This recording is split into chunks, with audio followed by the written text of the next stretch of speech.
یہ high blood pressure اب بھی جب سے شروع ہوا ہے، آپ ہائی بلڈ پریشر کو گردے کے ساتھ کافی کنیکٹ کر رہے ہیں. ہائی بلڈ پریشر کیا ہے اور ہائی بلڈ پریشر اس کو کیا مطلب کہ سائلنٹ کلر کہیں گے، کیا کہیں گے؟ سائلنٹ کلر کا نام ہمارے میڈیکل میں اس کا رکھا جاتا ہے خاموش موت، خاموش قاتل. خاموش قاتل. تو وہ ہائی بلڈ پریشر کو بھی کہتے ہیں اور ڈائبٹیز کو بھی کہتے ہیں، دونوں کو کہتے ہیں. تو اس میں یہ ہوتا ہے، یہی ہے کہ آپ کا جو بلڈ پریشر ہے وہ بڑھ جاتا ہے، اور اس کی کیا وجوہات ہیں وہ ابھی تک کوئی پراپر طریقے سے 100% تشخیص نہیں ہو سکتی میڈیکل میں وجہ کیا ہے.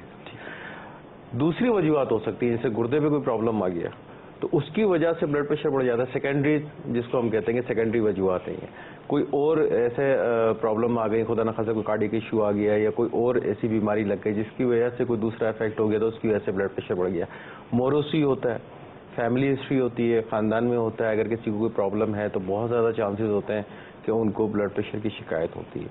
تو یہ اس کی وجہ سے جب بلڈ پریشر بڑھے گا تو الٹیمیٹلی اگر وہ گردے کی وجہ سے نہیں بڑھ رہا تو اس نے پھر گردے کو خراب کر دیتا ہے. تو اس کا کنٹرول کرنا بہت ضروری ہے. ہائی بلڈ پریشر کا کنٹرول کرنا ڈیفینیٹلی. یہ شوگر اور بلڈ پریشر کنٹرول کرنے کے لیے سستی مت کیجیے گا. ہر وہ غذا، خواہ وہ ٹھوس ہے یا مایا ہے، یعنی لکوڈ ہے یا وہ ہارڈ فوڈ ہے، فاسٹ فوڈ ہے یا گھر جو بھی دیکھیں نارملی جو بیماریاں جو کنسرن کرتی ہیں، جو تعلق جوڑتا ہے نا، وہ کھانے پینے سے ہے. یہ زیادہ سے زیادہ اگر میں آپ کو عرض کر رہا ہوں وہ کھانے پینے سے ہے. لہذا جو کھانے پینے کے معاملے میں بے احتیاطیاں کرتے ہیں، سمجھتے نہیں ہیں. اگر ہوٹل کا کھاتے ہیں تو ایسا کھاتے کے بیٹھتے ہیں کہ بالکل بے دردی کے ساتھ کھانا کھاتے ہیں، اور ان کو سمجھ نہیں آتی وہ تلی ہوئی چیزیں اور اس طرح کی چیزیں جو ہمیشہ ہم اپنے تقریباً سلسلوں میں عموماً بیان کرتے رہتے ہیں. لیکن سیدھی سی بات ہے، چونکہ اس کا تعلق بہت زیادہ انسان کی بیماریوں سے ہے، تو یہ صحت کا تعلق ہے، بیماری کا تعلق ہے. یہ بہت تعلق رکھتا ہے کہ آپ نے کھایا اور پیا کیا ہے.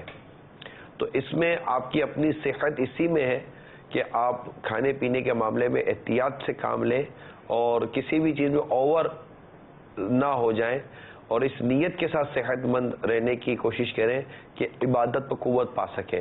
کہ صحت ہوگی تو عبادت بھی کر سکیں گے، قرآن کی تلاوت کر سکیں گے، دوسروں کے کام آ سکیں گے، بہت کچھ کر سکیں گے اگر آپ کی صحت آپ کا ساتھ دے، آپ کے دماغ آپ کا ساتھ دے وغیرہ وغیرہ. تو بلڈ پریشر کو بھی کنٹرول کرنے کی کوشش رکھیے گا اور آپ کی شوگر نہ بڑھے اس کے لیے بھی کیجیے گا. میں دوبارہ عرض کر دوں، اس کے لیے برائے کرم ٹیسٹ کروانے کا جو مرحلہ ہے اس کو بالکل اپنی زندگی کا حصہ بنا لیں. گھر والوں کے وقتاً فوقتاً ٹیسٹ کرواتے رہیں ڈاکٹر سے مشورہ کر لینے کے بعد.